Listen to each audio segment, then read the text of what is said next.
Good afternoon, dear student. Today we are just going to discuss the last few topics of your chapter current electricity.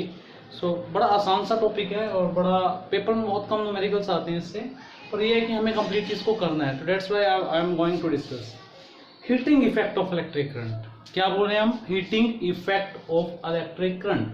मतलब current किसी भी conductor में से अगर flow करता है तो वो कंडक्टर आपका क्या हो जाता है? हॉट हो जाता है.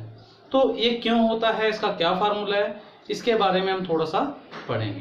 तो हमने लिखा कि when an electric current passed through a conductor it become hot after some time.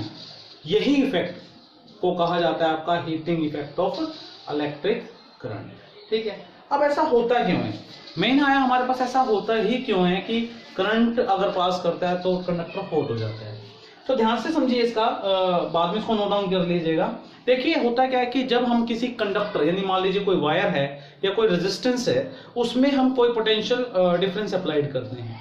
Drift velocity का कंसेप्ट आप पहले ही पढ़ चुके हैं और उसमें हमने पढ़ा था कि होता क्या है कि जैसे ही हम करंट अप्लाई करते हैं, करंट अप्लाई करने की वजह से वहां पर क्या होता है आपका कि आपका इलेक्ट्रिक फील्ड सेटअप हो जाता है. Clear? Across the ends of the conductor. Clear है ये बात? क्या हो जाता है? इलेक्ट्रिक फील्ड सेटअप हो जाता है. अब होता क्या है कि इलेक्ट्रॉन जो हैं उनको एक ड्रिफ्ट मिलता है थ्रू दी बैटरी. अब इलेक्ट्रॉन क्या करेंगे? They will just going from one end to the another end, मतलब पॉजिटिव एंड की तरफ वो जाना स्टार्ट करेंगे. क्लियर? पॉजिटिव एंड की तरफ वो जाना स्टार्ट करेंगे. लेकिन बीच रास्ते के अंदर, बीच रास्ते में होगा क्या? बीच रास्ते में हमारे पास जो भी आपके पॉजिटिव आयन और एटम्स हैं उनके साथ उनका क्या हो जाएगा? कोलिजन हो जाएगा. और ये तो आप सभी जानते हैं कि मान लीजिए दो बच्चे दौड़ रहे हैं, एक रेस्ट पे है और एक दौड़ता आया, तो दौड़ता हुआ बच्चा जब टकराएगा रेस्ट वाले से तो वो अपनी काइनेटिक एनर्जी किसको ट्रांसफर कर देगा? जो बच्चा रेस्ट पे था, और वो भी आगे गिर जाएगा. इट मींस जब कोलिजन होगा, दो पत्थर को जब हम टकराते हैं, क्लियर, क्या होता है? फिर चिंगारी बनती है. चिंगारी बनेगी तो इसका मतलब हीट प्रोड्यूस, वो तो विजिबल है. लेकिन कंडक्टर के अंदर क्या होता है? जब इलेक्ट्रॉन टकराते हैं आयन से, तो आयन जो है जब जैसे उनको काइनेटिक एनर्जी मिलती है, they will vibrate about their mean position more and more, और कॉन्सिक्वेंटली उससे होता क्या है कि जो आपका कंडक्टर है उसका टेम्परेचर क्या हो जाएगा? राइज हो जाएगा. यही है आपका हीटिंग इफेक्ट ऑफ करंट. तो इसकी जो कुछ लाइनें मैंने लिखी हैं इसको नोट डाउन कीजिए. देखिए इसको,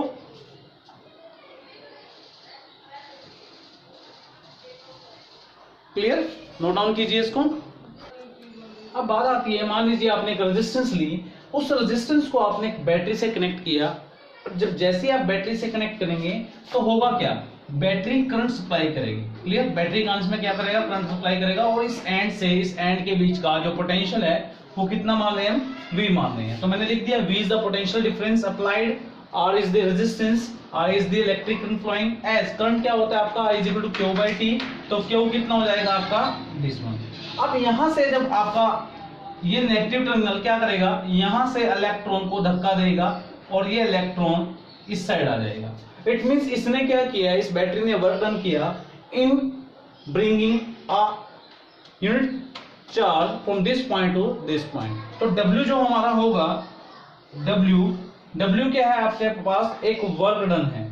अब जब W जो हमारे पास वर्क डन है वो किसके बराबर हो जाएगा? Q V के बराबर. क्लियर? Q क्या है? चार्ज है. चार्ज यहाँ पर क्या है? इलेक्ट्रॉन है. क्लियर? तो चार्ज यहाँ इस पॉइंट से इस पॉइंट तक जाएगा, उसमें हमने बैटरी ने हमारे क्या किया? Work done. और इस वर्क डन को हम क्या बोलते हैं? Electric work done. क्या हो जाएगा ये आपका? Electric work done. क्लियर? ये चीज क्लियर होनी चाहिए. अब यहां से देखिए Q की वैल्यू कितनी है? Q इज इक्वल टू क्या था? IT था. तो क्या आ जाएगा? VIT. ये क्या बन जाएगा आपका? W. और ये W क्या है? इसकी वजह से, इस बैटरी की वजह से, जो बैटरी ने वर्क किया उससे आपके इलेक्ट्रॉन्स जो हैं वो मूव कर रहे थे और कोलिजन हुआ था. इसका मतलब यही आपकी क्या है? हीट एनर्जी है.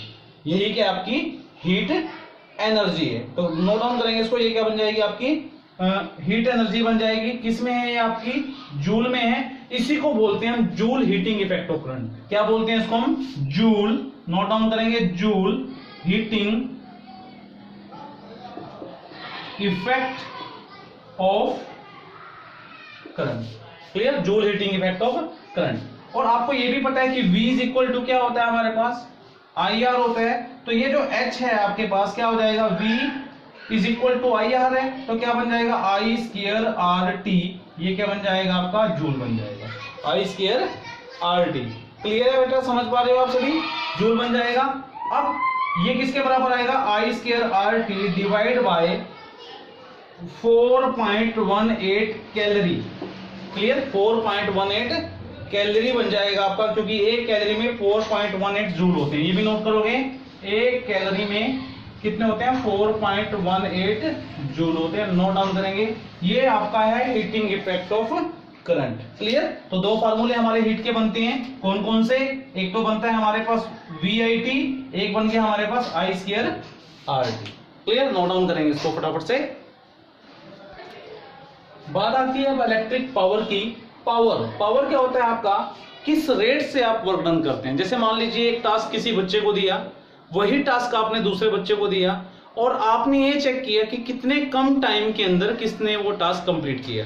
तो आप नॉर्मल समझ सकते हैं, जिसने जल्दी से काम कर दिया उसी को काम को जल्दी से कर रहा है, तो उसका हम कहेंगे पावर क्या है इसकी, ज्यादा है। तो it means what we are doing, we are just comparing the things, we are comparing the work done with respect to time. तो क्या है आपका, it is defined as the rate at which electric work is done in maintaining electric current throughout the electric circuit. And as we know in the previous topic we have calculated the work done in maintaining the current, क्योंकि charge को move करने में किसने help की थी, battery ने help की थी। तो बैटरी द्वारा किया गया जो वर्क था वो क्या था आपका, W is equal to VIT joule था। और हमें पावर का मतलब होता है आपका रेट ऑफ वर्क डन, तो work done divide by time ले लेंगे हम, क्योंकि रेट का मतलब क्या होता है आपका, टाइम से डिवाइड करना होता है। तो हमारे पास यहाँ पर कितना आएगा, VI वॉट हो जाएगा। एज वी नो कि I की वैल्यू क्या होती है, V बाय R होती है, और V इज इक्वल टू क्या होता है आपका IR, V is equal to क्या होता है आपका IR। इस चीज को हम यूज कर लेंगे इस एक्सप्रेशन में, एक बार हम V की वैल्यू पुट कर देंगे, एक बार हम I की वैल्यू को पुट कर देंगे, तो हमारे पास दो फार्मूले बन जाएंगे, दो भी बल्कि क्या कहेंगे हम, तीन फार्मूले हमारे पास बन जाते हैं। एक VI बन जाता है, एक I स्क्वायर R बन जाता है, एक V स्क्वायर बाय R बन जाता है। क्लियर, तो we are having the three formulas for the power. और अगर हम बात करते हैं V की वैल्यू को 1 वोल्ट ले लें, I की वैल्यू को 1 एम्पियर ले लें, तो आप देखिए इस एक्सप्रेशन में V1 I1 तो पावर कितनी हो जाएगी, 1 वाट हो जाएगी। तो आपको एक्सप्लेन करना है कि पावर 1 वाट कब होती है, जब 1 एम्पियर करंट फ्लो करता है to maintain a potential difference या to against a potential difference 1 volt. समझ रहे हैं कि मान लीजिए एक सर्किट है, सर्किट के अंदर आपने 1 वोल्ट बैटरी को लगाया, ठीक, और 1 एम्पियर आपका करंट फ्लो कर जाता है, तो हम कहेंगे पावर कितनी है, 1 वाट है। 1 किलोवाट किसके बराबर हो जाएगा, 1000 वाट के बराबर हो जाएगा, ये भी आपको बताना चाहिए। 1 मेगावाट किसके बराबर हो जाएगा, 10⁶ वाट के। एक कमर्शियल यूनिट होती है, वो होती है आपकी हॉर्स पावर, 1 HP बोल देते हैं, ये होगी आपकी 746 वाट। ये न्यूमेरिकल्स में आपका यूज होगा। 1 हॉर्स पावर जो कि कमर्शियल यूनिट है, कमर्शियल यूनिट आपकी यूज होती है कारखाने वगैरह में, तो हमारे वहां पर कितनी होती है, 746 वाट के। तो नोट डाउन कीजिए इसको भी। अब आता है आपका इलेक्ट्रिकल एनर्जी। इलेक्ट्रिकल एनर्जी क्या है, total amount of work done by the source of EMF in maintaining the current for a given time in electric circuit is called electrical energy. क्या मतलब है इस चीज का, मान लीजिए आपके पास कोई भी रेजिस्टेंस है या कोई भी बल्ब है या कुछ भी आप मान लीजिए, उसको आपने सोर्स ऑफ EMF से लगा दिया, आपने उसको मान लीजिए 2 मिनट तक चलाया, तो 2 मिनट में उसने कितनी एनर्जी कंज्यूम की। एनर्जी कंज्यूम होने का मतलब क्या, बेसिकली कि उसमें से कितना करंट कितने टाइम के लिए पास हुआ, कितना करंट कितने टाइम के लिए पास हुआ। इट मींस आप ये समझिए करंट कैसे पास होगा, जब आपकी बैटरी वर्क डन करेगी। क्लियर, तो यहां पर आपका डिफरेंस क्या है, पावर जो होती है वो W/T होती है, लेकिन इलेक्ट्रिकल एनर्जी जो होती है हमारा वर्क डन ही होता है इन अ गिवन टाइम। तो W क्या था आपका, अमाउंट ऑफ वर्क डन था in maintaining the electric current throughout the circuit, वो किसके बराबर था आपका VIT, और VIT के VI किसके बराबर था, P के बराबर था। अब अगर हम ध्यान से देखें, ये आपकी इलेक्ट्रिकल एनर्जी है, ये इलेक्ट्रिक पावर है, ये टाइम है, क्योंकि ये पावर है और ये टाइम है। तो देखा जाए V से वोल्ट आएगा, I से एम्पियर आएगा, T से आपका टाइम आएगा, या इसको इकट्ठे हम क्या लिख सकते हैं, ये पावर की वाट होती है और इसकी सेकंड होती है। क्लियर, अगर हम बात करें कमर्शियल यूनिट की, क्लियर? किसकी बात करें? कमर्शियल यूनिट की, तो वो होती है 1 kWh, kilowatt hour. Kilowatt hour किसके बराबर होगी? 1000 मल्टीप्लाई बाय वाट इंटू में 3600 सेकेंड, यानी आएगा आपका 3.6 10⁻⁶ जूल आ जाएगा। क्लियर? ये आपको नोट करना, 3.6 10⁻⁶ जूल, यानी 1 किलोवाट क्या है आपका? एक एनर्जी है, ठीक है, एक एनर्जी है जो कि कंज्यूम्ड होती है अगर कोई अप्लायंस जिसकी क्षमता, जिसकी पावर कितनी दे रखी है? 1 किलोवाट दे रखी है, और उसको 1 घंटे तक लगातार जला के रखा जाए तो वो कितनी इलेक्ट्रिकल एनर्जी कंज्यूम करेगा। आप इसको नॉर्मल तरीके से समझिए। मान लीजिए आपके पास 10 बल्ब है, 10 बल्ब, और एक बल्ब के ऊपर लिखा हुआ है 100 वाट। ऐसा तो देखा ही है ना आपने, 100 वाट। 10 बल्ब अगर करेंगे तो कितना हो जाएगा आपका? 1000 किलोवाट हो जाएगा। ठीक है, 1000 वाट हो जाएगा, सॉरी 1000 वाट यानी 1 किलोवाट हो जाएगा। अब इन 10 बल्ब को अगर आप 1 घंटे तक जलाते हैं तो आपके बिजली का बिल कितना आएगा, यानी कितनी यूनिट आप कंज्यूम कर रहे हो, उसको हम क्या बोल देते हैं? 1 किलोवाट आवर। नोट डाउन कीजिए इसको फटाफट से।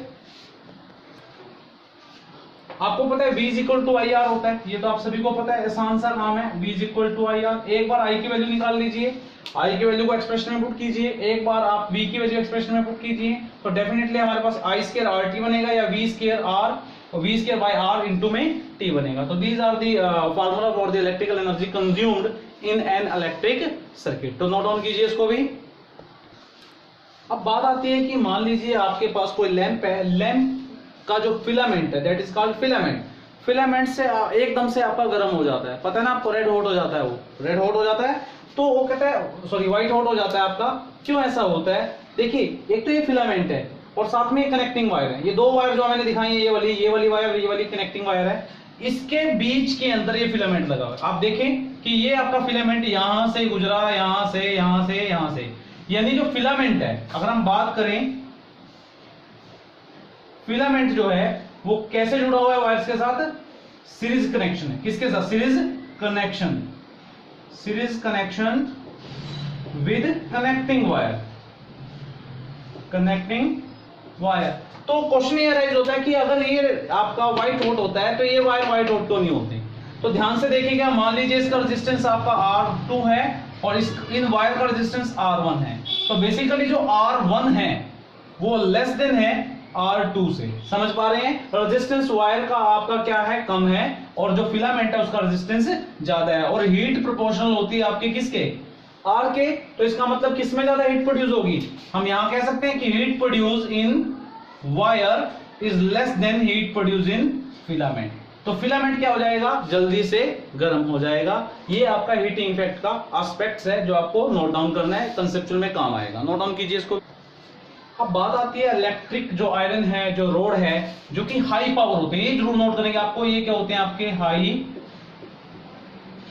पावर अप्लायंसेस होते हैं। ये क्या होते हैं? आपके हाई पावर अप्लायंसेस होते हैं, क्योंकि जब प्रेस की बात करें वो भी हाई पावर है। आप पानी गर्म करने वाली रोड जो होती है वो भी, आपका इलेक्ट्रिक हीटर वो भी, ये सारे क्या है? हाई पावर अप्लायंसेस होते हैं। जो इनका फिलामेंट होता है, या इनका जो फिलामेंट या स्प्रिंग सा जो आप नजर आता है, वो किसका बना होता है? नाइक्रोम का बना होता है। क्यों बना होता है नाइक्रोम का? क्योंकि नाइक्रोम जो एक ऐसा मटेरियल है, ऐसी अलॉय है जिसका मेल्टिंग पॉइंट भी हाई होता है, स्पेसिफिक रेजिस्टेंस भी हाई होता है, और वो जल्दी से पिघलता नहीं है, पिघलने के बाद ऑक्सीडाइज नहीं होता। ठीक है, ये चीज आपको नोट डाउन करनी है। ये 3 चीज इसकी प्रॉपर्टी में है जो आपको पता होनी चाहिए। अब आपको पता है कि पावर हाई है, तो P इज इक्वल टू आपको पता है VI होता है, और हमने पढ़ लिया फॉर अ गिवन वोल्टेज, यानी किसी गिवन वोल्टेज के लिए एक वोल्टेज फिक्स कर दी, तो पावर आपको पता है हाई होगी। इसका मतलब P प्रोपोर्शनल टू क्या हो जाएगा आपका? P प्रोपोर्शनल क्या हो जाएगा? I हो जाएगा, क्योंकि मैंने यहां पर क्या लिया? फॉर गिवन वोल्टेज को मैंने फिक्स कर दिया। कोई भी वोल्टेज ले ली, 220 है या 150 है, जो भी, अगर ये फिक्स कर दी तो मुझे पता चलता है कि जो आपकी पावर है वो प्रोपोर्शनल हो जाएगी I के। ठीक है, अब आपको पता है पावर आपको क्या चाहिए? हाई चाहिए, तो करंट भी क्या हो जाएगा? हाई, यानी पावर ज्यादा है तो करंट भी क्या है? ज्यादा है। अब करंट ज्यादा है तो आपको ये पता है I², H proportional to I² भी है। इसका मतलब करंट ज्यादा होगा तो हीट भी क्या होगी? ज्यादा होगी। इसका मतलब हाई पावर अप्लायंसेस के अंदर क्या हो जाएगी, आपकी हीट मोर हो जाएगी। क्लियर हो रही है, हीट क्या हो जाएगी आपकी, मोर हो जाएगी। साथ ही साथ हीट तो मोर होती है, और दूसरी बात अगर आप देखें P is equal to V square by R भी होता है आपका, P is equal to V square by R भी होता है। फॉर गिवन वोल्टेज, अगर वोल्टेज को मैं फिक्स कर दूं तो P inversely proportional to 1 by R होगा। इसका मतलब अगर ये चीज मुझे ज्यादा चाहिए तो रेजिस्टेंस क्या हो जाएगा, रेजिस्टेंस क्या हो जाएगा, कम। इसका मतलब जो हाई पावर होते हैं इनका इलेक्ट्रिक रेजिस्टेंस क्या होता है, इलेक्ट्रिक रेजिस्टेंस क्या होता है, ध्यान दीजिएगा, इलेक्ट्रिक रेजिस्टेंस क्या होता है आपका, कम होता है। ध्यान दीजिए क्या होता है आपका, लेस होता है। ठीक है, क्या लिखते हैं इसको हम, लेस होता है। ध्यान दीजिएगा इस चीज की तरफ, नोट डाउन करेंगे इसको भी। अब आता है आपका फ्यूज वायर। कभी आपने देखा कि आपके इन्वर्टर के पीछे कांच की रॉड होती है, दोनों तरफ मेटल की कैप चढ़ी होती हैं, और कई बार हमारे घरों के अंदर लाइट चली जाती है तो हमें जब बिजली ठीक करने वाला आता है तो बोलता है कि आपके इन्वर्टर का फ्यूज उड़ गया है। तो बेसिकली होता क्या, फ्यूज उड़ने का मतलब उसके अंदर एक वायर होती है जो पिघल जाती है। तो इसका मतलब हुआ क्या, जब हमारे घरों में लोड बहुत ज्यादा बढ़ जाता है, लोड बढ़ने से करंट क्या हो जाएगा, बहुत ज्यादा से, क्योंकि देखो लोड बढ़ने का मतलब क्या है, मान लीजिए हमने इंस्ट्रूमेंट, हमारे घर में 5 इंस्ट्रूमेंट हैं और 2 किलोवाट का लोड है, और हमने लगा दिया वहां पर 3 किलोवाट का लोड। तो क्या होगा, 3 किलोवाट का लोड लगते ही पावर ज्यादा हो जाएगी, पावर ज्यादा होगी तो करंट भी तो ज्यादा ड्रा करेगा सर्किट, करंट ज्यादा ड्रा करेगा तो हीट भी ज्यादा प्रोड्यूस होगी, अगर हीट भी ज्यादा प्रोड्यूस होगी तो ये फ्यूज वायर पिघल जाएगी, ताकि आपका इलेक्ट्रिक सर्किट डैमेज ना हो। समझ पा रहे हैं, इलेक्ट्रिक सर्किट डैमेज ना हो, तो उसको बचाने के लिए आपकी फ्यूज वायर लगाई जाती है, जिसका मेल्टिंग पॉइंट क्या होता है, बहुत लो होता है। ठीक है, हाई रेजिस्टिविटी होती है, हाई रेजिस्टिविटी से लेंथ बहुत कम हो सकती है। ठीक है, for a given cross section area, क्योंकि अगर मान लीजिए आपने कहा रेजिस्टिविटी कम हो जाए तो इसका मतलब आपको फ्यूज वायर बनाने के लिए बहुत लंबी वायर लेनी पड़ेगी, लेकिन हाई रेजिस्टिविटी लेते हैं तो उस केस में आप कहेंगे लेंथ क्या है, बहुत कम ले सकते हैं। हाई रेजिस्टिविटी है तो लेंथ आपकी कम हो सकती है for a given wire, for a given cross section. ठीक है, तो नोट डाउन करेंगे इसको। एफिशिएंसी ऑफ इलेक्ट्रिक डिवाइस बड़ा सिंपल सा है, एटा से इसको डिनोट करते हैं। It is defined as the ratio of the output power to the input power. तो न्यूमेरिकल्स में आप इसको यूज करेंगे, बड़ा सिंपल सा है, आउटपुट पावर कितनी है, क्या आपने दिया और क्या आपको पावर मिली। ठीक है, तो output divide by input power का जो रेशियो है उसको क्या बोल देते हैं हम, एटा बोल देते हैं। नोट डाउन करेंगे इसको भी। तो ये कुछ आपकी छोटे छोटे से आर्टिकल्स थे, डेफिनेशंस थी जो इस चैप्टर की रह रही थी।